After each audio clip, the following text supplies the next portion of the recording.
Dr. Kathy Reichs, thanks for being on the show. Thanks for having me. Did I pronounce your last name correctly? Yes, Well, perfect. very good. So I got to ask, is Halloween your favorite holiday? Let me think about that. Um, I think no. My favorite No. holiday is the 4th of July because it involves grabbing some of the Colonel's chicken and a 6-pack, and you go see the fireworks. There's no presents, there's no big meal to prepare, there's no costuming you have to do for the kids. So I guess I'm lazy. Oh, no, I was going to ask you, did your kids ever ask you for like a real skeleton? Hey, mom, can you bring home a real skeleton for Halloween? Well, I did have a teaching skeleton that I would bring home occasionally, and they perfectly aware of it and totally unimpressed with it. Oh, okay. So your first novel that you wrote, you were about 7 years old. Is that correct? Oh my goodness, I did. Yeah. I What was totally, that all about? I totally forgot about that. Um, yeah, I wrote two, longhand and illustrated with this little Wow. colored pencil. Illustrated too. Okay. One was a romance and one was a mystery, like the mystery of the old house or something really clever and original. Hey, for 7 years old, that's really impressive.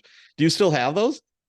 I have one of them. That's why I Oh, remember, cool. because I stumbled across it. We were moving or something, and I stumbled across it, and yeah.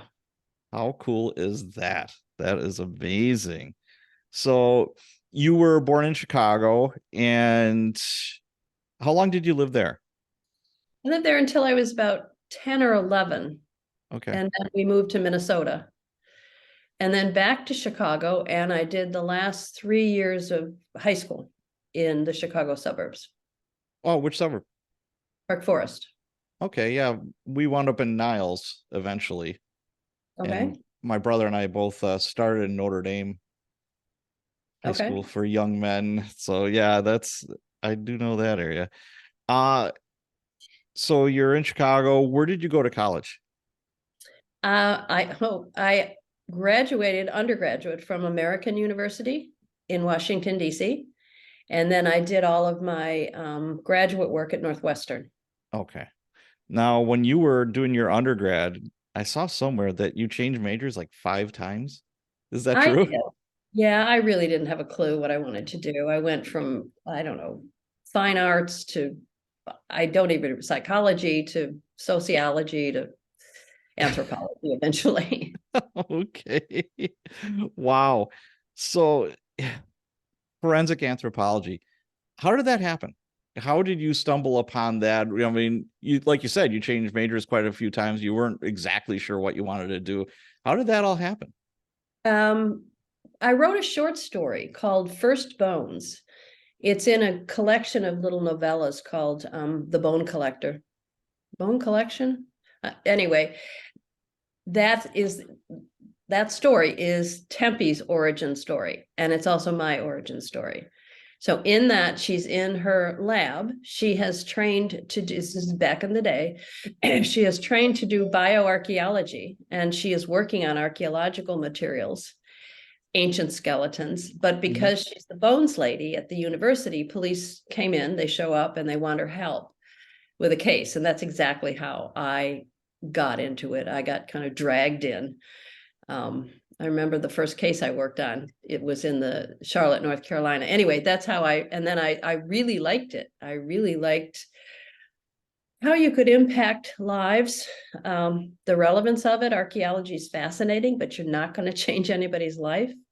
You're going to get into long arguments with your colleagues in the literature, but if you identify a missing family member or you testify in court, you are going to impact lives, so you have to be right. So I like that. Found that very compelling. I retrained. I sat for my forensic anthropology board certification exam, and the rest is history, as they say. Right. So, do you remember the first time that you testified in court as a forensic anthropologist? No.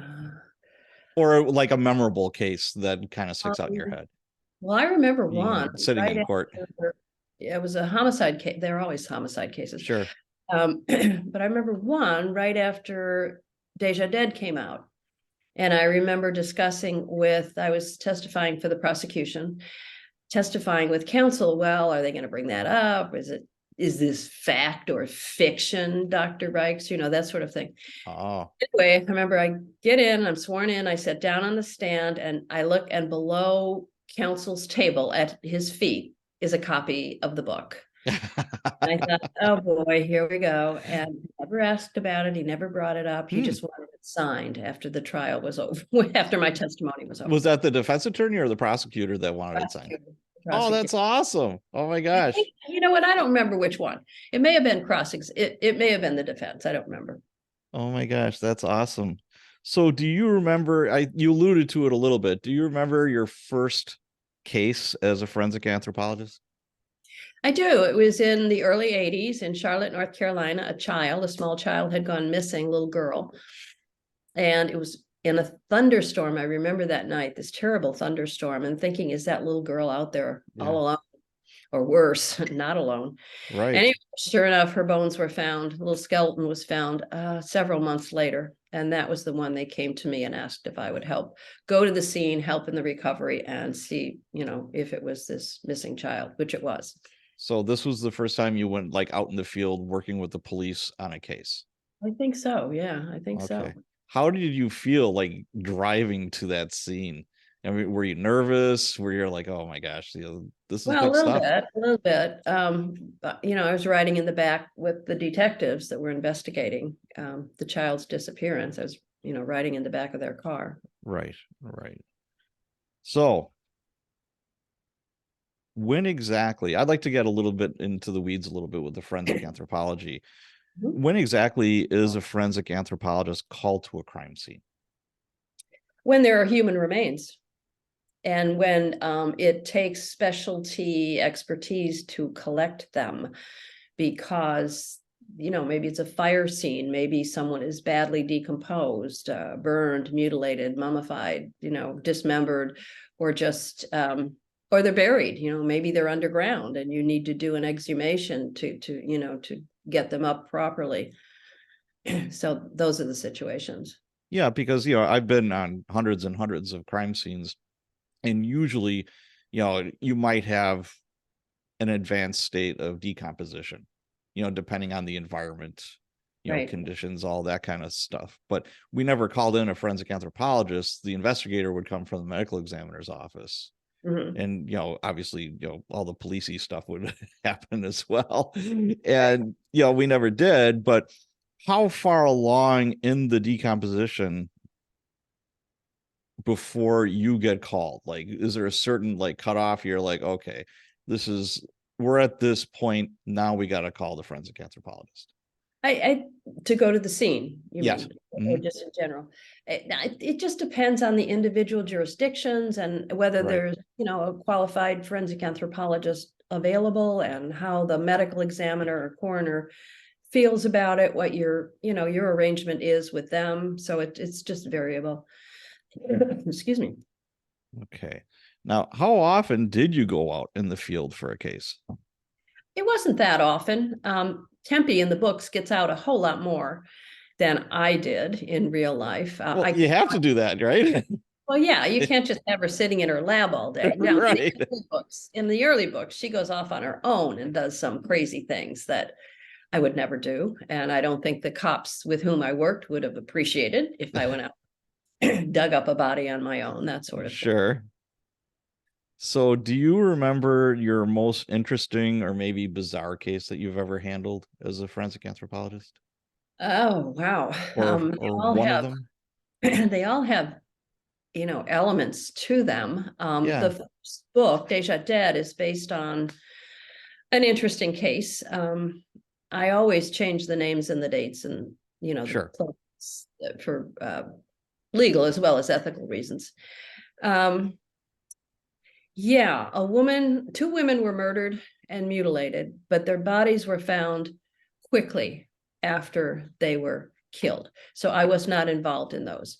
But the second of those women, the perpetrator, took her bank card and used it at an ATM machine in a little store. This is in Montreal. Okay. Des Peneurs. So The cops went there. There's a camera. They isolate a photograph of the guy, print it, show it to the store owner. He says, well, I don't know him, but he comes in all the time. They stake out the store. Sure enough, he shows up within 6 hours. So he was arrested at that time. He admitted to killing another woman 2 years earlier, cutting her up and burying her in 5 locations across the St. Lawrence River. So that's the one I was involved in. And it wasn't so much identity, because we had a presumed identity. We knew the name, so we could get dental records and did the identification with dental records. But what was of interest in that case was the manner in which he had gone about the dismemberment. Normally, when a perpetrator dismembers a body, they do it in a way that'll require the least amount of energy input, lop off the hands, above or below the joints. This guy, I was able to tell the cops, was very skilled. He knew anatomy. He had gone right into the joints and he had dismembered very skillfully. So I said, you're looking for somebody that's a butcher or an orthopedic surgeon, or, maybe both. I don't know. Anyway, it turned out he had been a butcher for part of his long and colorful career. So that was an interesting one. Any like bizarre cases where you're just kind of shaking your head going, what the heck? I remember once we would start the day at the medical legal lab. And I worked, of course, on the medical side, on the medical examiner side, with a request for expertise. And I would read through the paper. And when it was a request for anthropology expertise. And I remember reading it this one morning, and this is in Montreal also, there was a word, orignal, and I wasn't familiar with that word. I skipped it. I didn't worry about it. I went into the lab, and this was the biggest guy I'd ever seen. This guy was enormous. He was sitting on, it was just a pelvic bone. And I thought, what the heck? I went back, looked up orignal, and it's the Quebecois word for moose. So someone had, there was a poacher, you're allowed to kill a certain number of mace, I guess. But he was killing more than permitted by law. So they wanted to tie in a portion of the moose carcass with moose meat that was in his freezer. So they brought it in and they wanted me to prepare, take some bone slices, say it's a moose. Yes, it was a moose. And then take samples to do DNA testing to tie the meat in his freezer to the moose carcass that had been in the woods. That was an interesting one. So you were a forensic anthropologist in Montreal? Yes, I did all of the forensic anthropology for the whole province for decades. Wow. And did you split time with North Carolina as well? Did you go back and forth? I did go back and forth, yes, for years. I had a lot of frequent fire miles. Wow, I guess you did. Why would you do that? Why would you have 2 residences? Mainly because the North Carolina medical examiner didn't, back in the day, didn't recognize the value of forensic anthropology expertise. And they either wanted me to do it for free or they didn't, they had the pathologists do it. And okay. applied my trade all over the place, except North. Okay, so say you get the call and it's like, hey, we need you out in the field, for whatever, case that you're going to be going to. What's a self-talk as you're like getting driven or you're driving to a scene like that? What are you saying to yourself? It's like, okay, I got to do this first. Okay, I got to make sure that, this is taken care of. What does that look like?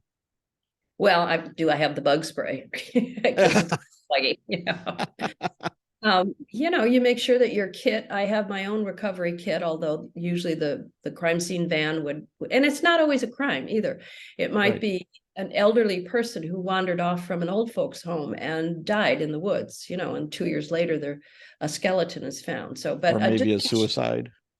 Could be a suicide. Yeah, I've had those where the head is still hanging in the tree and the body's on the ground. Oh, wow. Okay. Or vice versa. I've had vice versa as well. And you just, mentally prepare yourself, because you have to remain scientifically objective. You can't be emotionally involved in the case. And sometimes that's harder than other cases. And you just kind of go through your checklist of the steps you're going to follow. Do you remember those or some of them?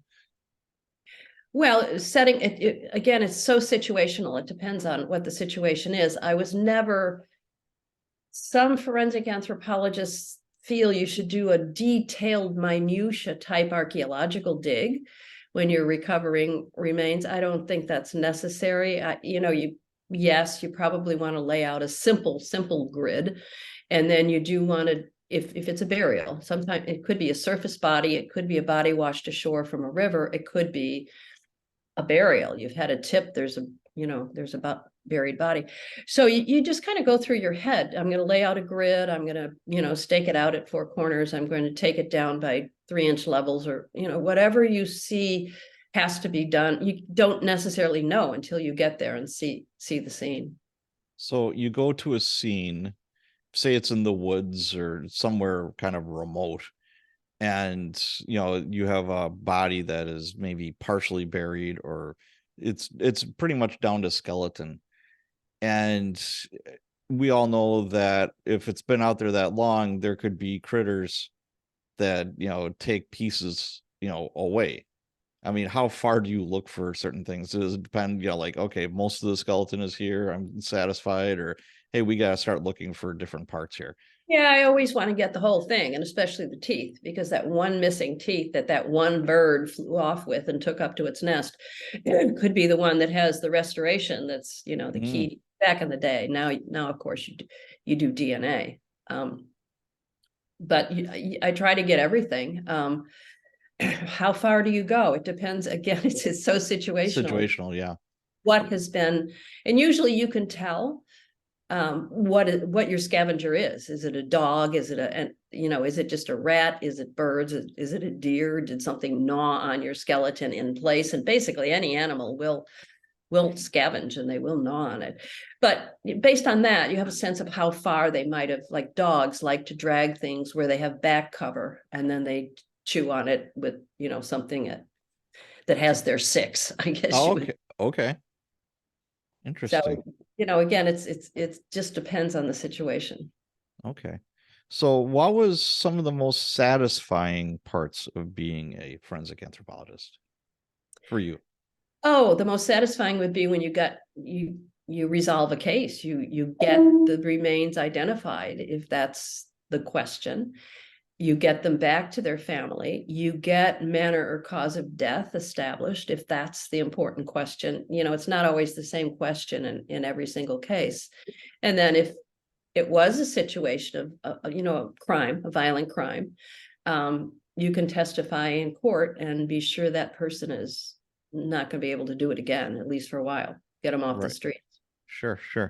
Now, do you remember a specific case where you went home that night or that morning or whatever the case may be, and you're like, God, this is a great job. I'm so happy that I'm doing this because I was able to do X, Y, or Z. I had a little child skeleton in my lab for decades. It was found in a bag in a ditch by the side of a road on the New Brunswick, Montreal, Quebec border. And it was a little child that had dental work done, was wearing a very rusted, or collected with the bones was this rusty little artifact, which turned out to be a little bow tie. Anyway, somebody cared about this kid, never got him identified. Years and years and years went by. Turned out it was a little boy. You cannot tell the sex of a skeleton for somebody that's young. He was like 5 or 6 years old. I was doing a French language book tour in New Brunswick, and I talked about this case for some reason. And I don't remember the exact details, but the family heard about that. The family contacted me and they said, we think this is our little brother. He was killed by an automobile back in 1963. And then he was buried in a cemetery.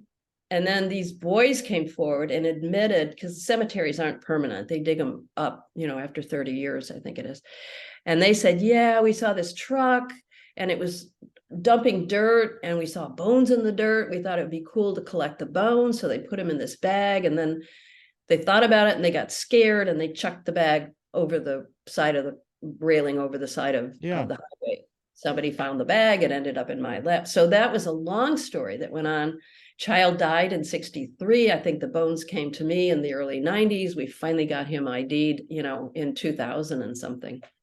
Wow. That is amazing. It truly is. Yeah. That would make you feel good about what you're doing. That's awesome. Yeah. But And his family still cared very much to oh, get, sure, I could yeah, see that. yeah. Now, going backwards a little bit, you said that cemeteries only lasted 30 years? About? Yeah, often you buy what you, I don't know about every cemetery, but yeah, I would often get dry bones into my lab from some of the major cemeteries in Montreal are on, well, it doesn't matter where they are, but yeah, Yeah. I would get bones from adjacent to them, and it's because they had turned over a grave, and some of the old bones ended up on the surface, and they'd come to me. Wow. Well, maybe I'm just being naive, but when most of the time when you die, you get embalmed and you're, sealed in a sarcophagus, with the coffin, the body stays intact for a long time, doesn't it? Like Yes, that? that's correct. And this would have been older cemeteries or older burials. Oh, okay. Yeah. And I know that in Milwaukee, I was unfortunately it was an officer involved death, and I was speaking with the funeral, with the cemetery people for, the ceremony, etc. And they're like, well, we also have like burial situations where they'll put you in a burial shroud or almost a cardboard box Mhm, for a body that is not embalmed, and mhm. they put you under some trees, and it's like a mass grave. There's no marker or anything. Kind of the area where they put the person, and the idea is the body's going to decompose and Yeah, nourish the area.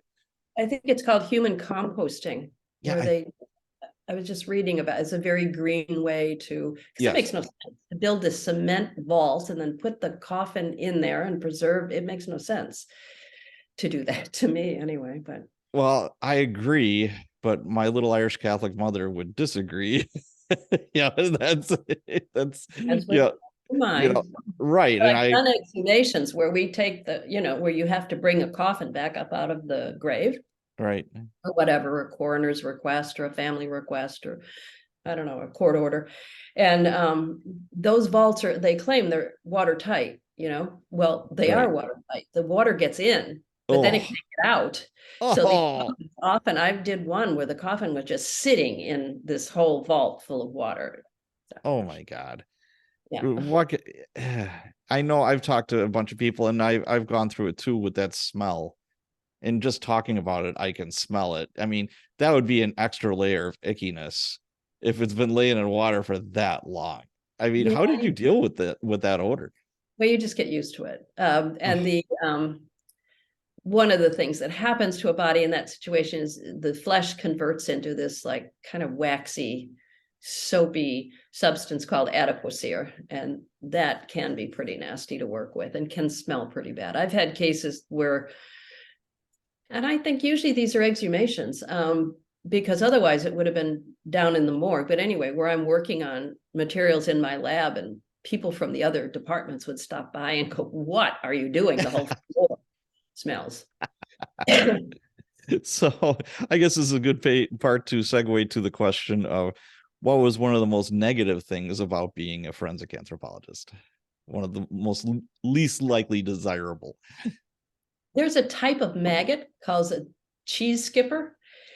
And while you're working, they're little white maggots, and they curl themselves into a crescent shape, and then they pop and they jump around. So when you're working a body that has these type of maggots, they're jumping all over and they're jumping off onto the floor. And I don't like those. Oh, so they're on your table, you're doing your thing, and you got maggots jumping out. Oh my God.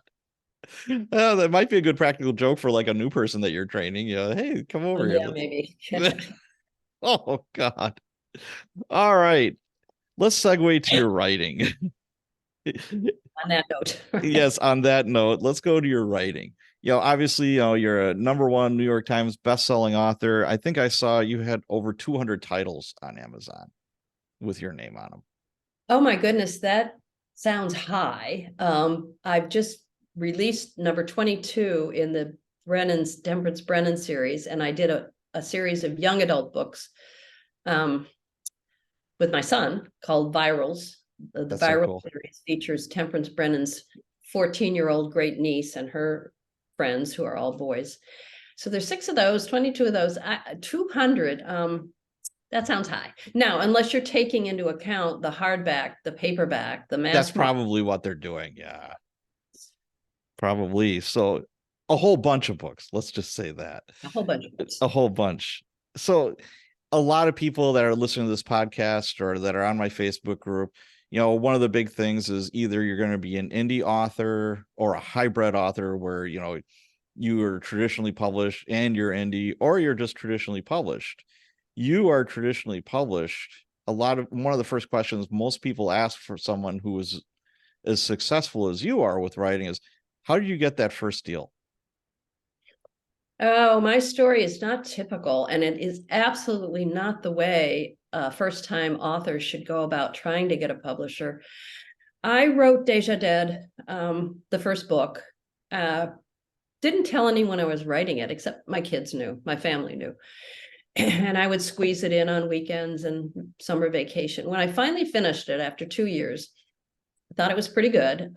My daughter and I wrote a cover letter addressed to, she had a friend who had a friend who had a friend who had a friend who worked at a publishing house. So we found out where, Scribner, it's a good house. Okay, so we just put a cover letter, and in those days you sent the whole hard copy, print. So like 300 pages or something like that. Yeah.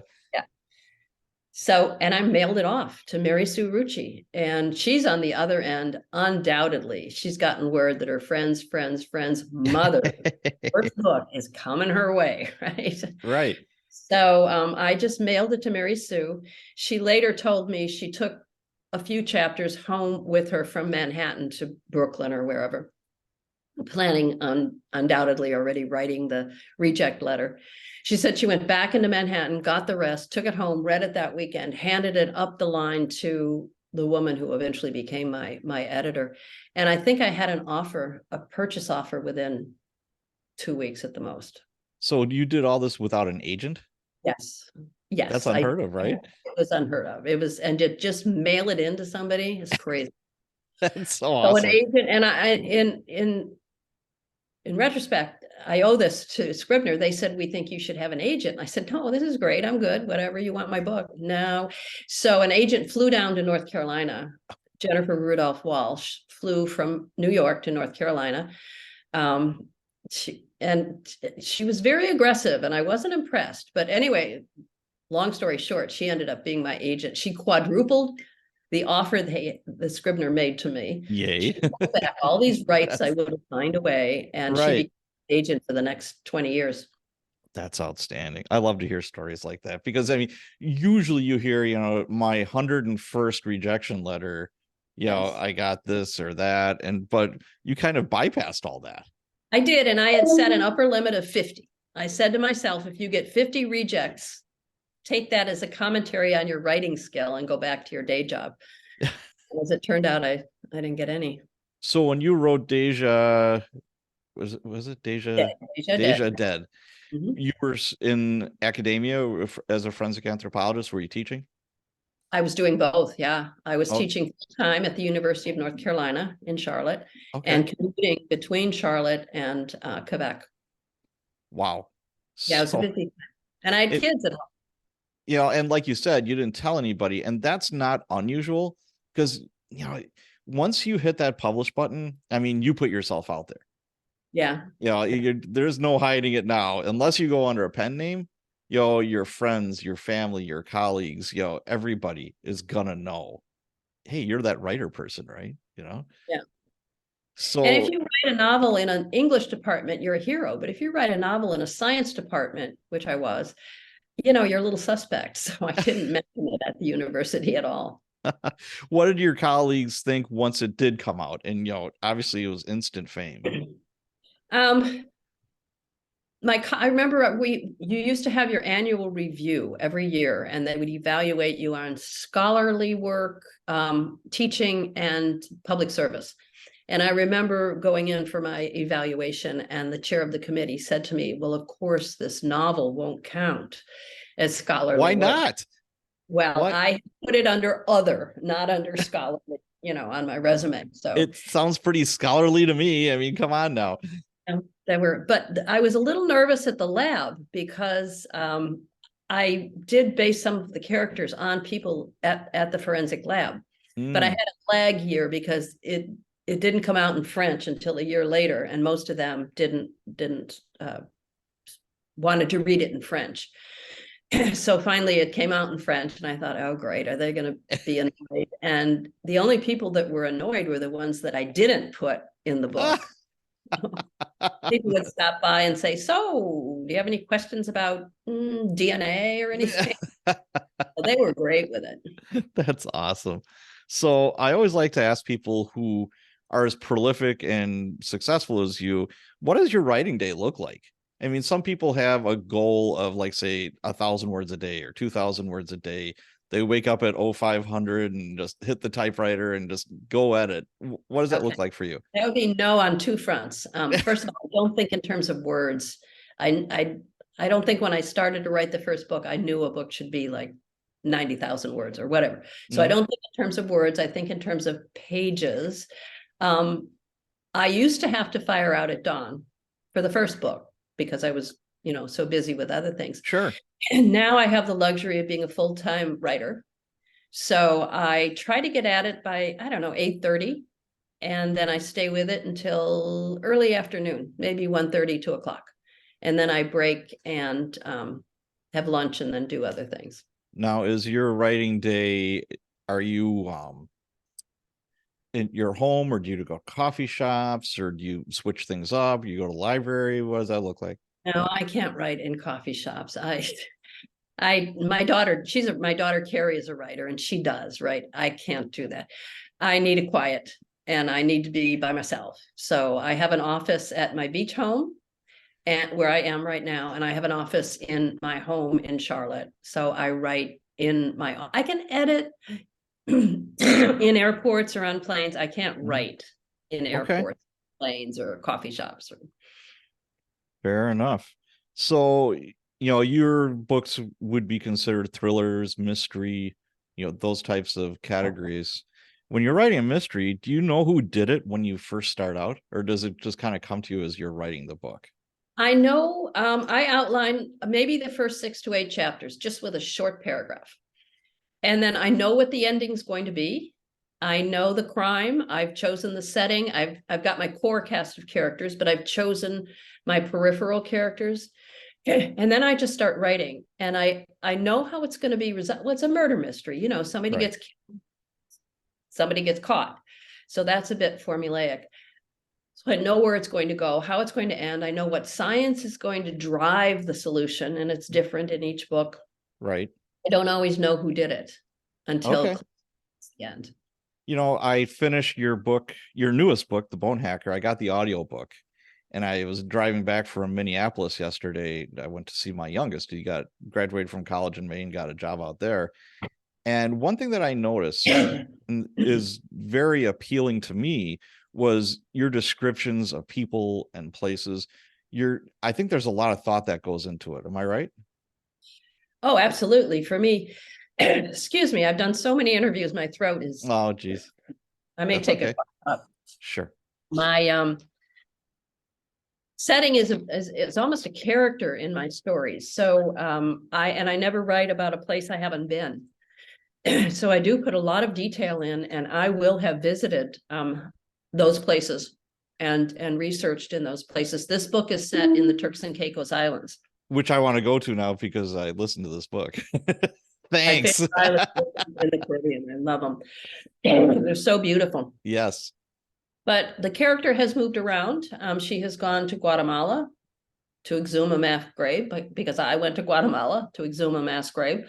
She's gone to Yellowknife, way up in the Northwest Territories. She's gone to Israel.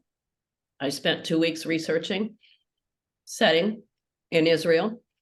She's gone to Afghanistan, because I went to Afghanistan a few years ago on a USO tour. Wow. So if I've been there, she's probably been there. That's outstanding. But it's interesting because I could tell you have this like scientific, almost police background when you're describing people that a lot of other authors don't have. Oh, yeah. Well, yeah. Good, I think. With, like describing their hair, describing, their build, describing their, a lot of times authors other authors will kind of glance over that, but you're very particular. I could tell that. Okay, good. Each So character has to be very clearly delineated from every other character. So you have to be very careful with that. You give your description once, and you can go back and draw on that again. But you really have to bring them out also in their dialogue. The dialogue of each character has to be a little bit different. gotcha. Now, plotter or pantser? I'm more of a pantser. Yeah, I Okay. do a little bit of outlining. Mhm. What I do is a post-mortem outline. As I Oh, finish each chapter, I put it into a file that's the outline file, just a little paragraph on each. So by the time I finish the book, I have an outline, but I didn't have oh. when I started the book. That way I know where to go back, what happened where, or if I need to shift something around. Do you use any special like writing software like Scrivener or I don't know. Atticus? Just Microsoft Word? Microsoft Word? It's Word, yeah. Outstanding. I love it. So there's at the beginning of The Bone Hacker, you have a Bob Dylan quote. Let's see, yes to the dance beneath the diamond sky with one hand waving free. Bob Dylan is mentioned a few times in this book. Is there a special affinity for Bob or Robert Zimmerman is his real Well, name? I like Dylan, of course. Who doesn't, as she says in the book, or someone said. Right.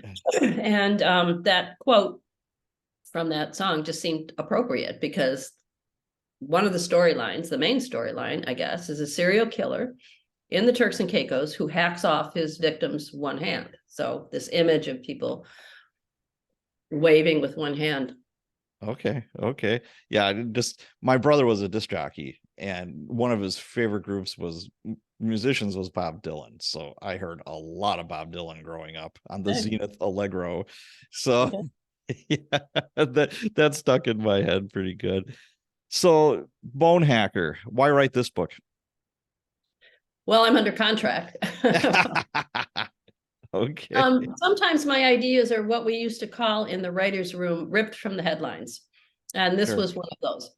I'm always looking for something that's going to be on people's minds 2 years down the road, because it takes a year to write the book and a year to produce the book. So I read, this was inspired by an expose in the New York Times by Ronan Farrow, and I can't remember his co-author's name, about NSO and Pegasus, a very powerful spyware. Mhm.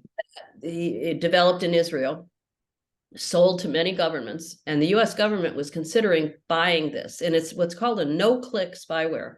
It can be inserted into an individual's phone without them knowing. You didn't click on anything. You didn't accidentally download something and this malware was inserted into your phone. So it's a real scary, and it can be used to spy on individual Sure. citizens. The US government decided not to purchase it in the end, but it got me thinking about, wow, what if there's some nefarious person out there who develops some kind of spyware that can be used to hack into, to perpetrate cyber crime, let's Sure. say. Okay. So the title has that double meaning: the hacking in a cyber sense, and Yes, the yes. hacking of the victims of the serial killer. Very good. I like it. All right. The TV series Bones. How did that happen? With you and Bones, how did that relationship start? Yeah, I'd had a number of offers and none of them just felt right. And then I met with Hart Hansen and Barry Josephson, who came to be our executive producers. And we all just seemed to be on the same page. They wanted a character-based show. We wanted not another police procedural. We wanted to create characters that people would become engaged with and care about. We wanted the crime would be the central theme of each episode, but we also wanted to go into shifting situations in the lives of our characters. And we wanted to put humor into the show.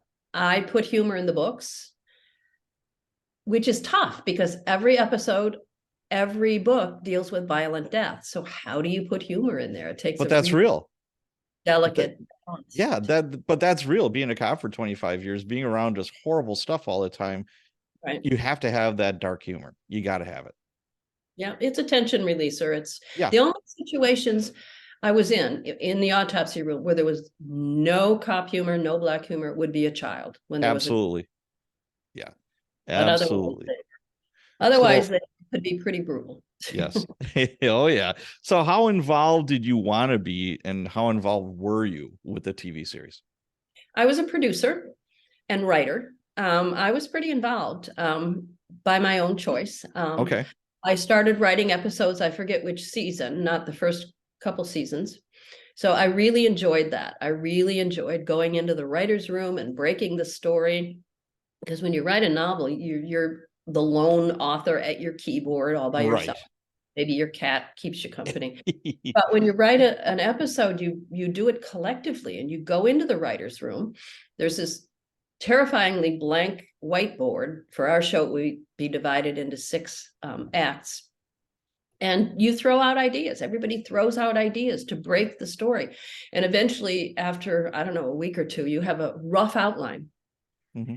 And you pitch that to the showrunner, and he gives you notes, as they call them in Hollywood. Yeah. And eventually you are sent to outline, and you do a very, very detailed outline. And then you pitch that. And then when that's approved, you go to script and you write the script, and then you turn it in and they change everything. Yeah. And that was a surprise to me. The first time it happened, I said, Hart, I blew it. It was terrible. He said, no, we rewrite every single script. So. Wow. Yeah. All right. And that didn't get you angry or upset or anything like that? Oh, they knew a whole lot more about television than I did. So, and okay. It would be things I wouldn't have been aware of. For example, the actor I was envisioning isn't available, or the scene I wrote was terribly expensive to, okay. to do, or the scene I wrote would require medics and stuntmen, that kind of thing. Okay, gotcha.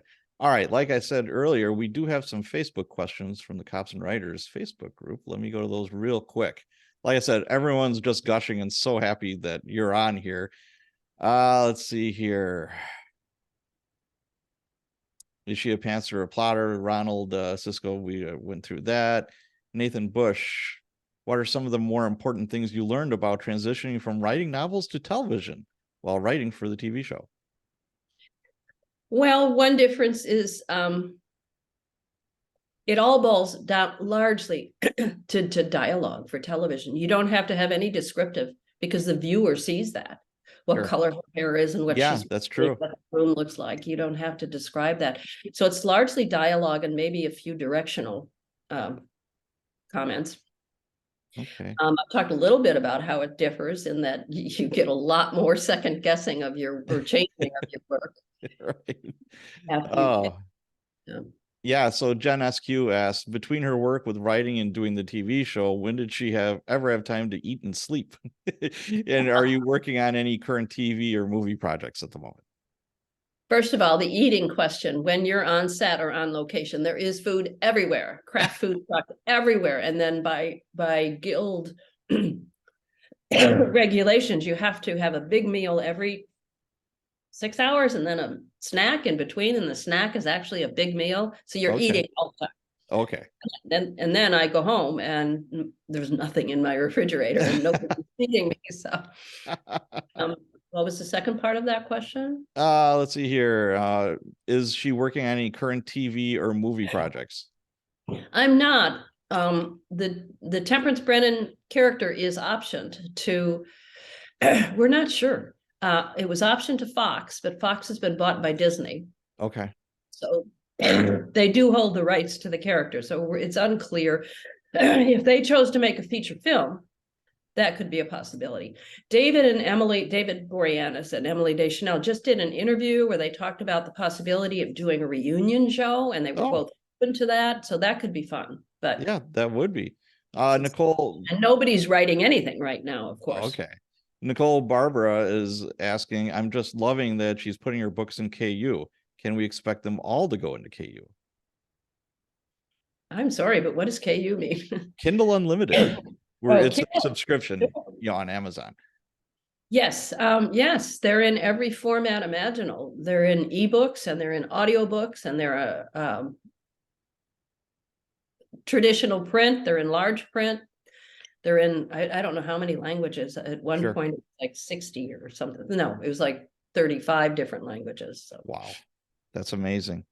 All right. So let's start winding down here. What's next for you? well, I'm working on book 23. As soon as this interview is over, I go back to my keyboard here. It will be called Fire and Bones, and it will be set in Washington, D.C. It'll be out summer of 2024. What can I tell you? The story starts out, not surprisingly, with a fire. So Okay. just leave it at that. All right. Very good. We'll tell you what, I'm going to respect the hard time limit that we had set. We're at that right now. The Bone Hacker came out August 1st. It's an excellent book. Like I said, I just finished it up on the road. The beauty of audiobooks, I may add. And your narrator did a fantastic job. I think that adds a lot. And that's one thing AI will never be able to replicate. That's for sure. So if people are looking to find out more about you and your work, where do they go? KathyReichs.com. I have, let's see, I'm on Facebook, I'm on Instagram, I'm on Twitter, and my website. All right, very good. Well, it was an honor and a privilege talking to you today, Kathy. Thank you so much.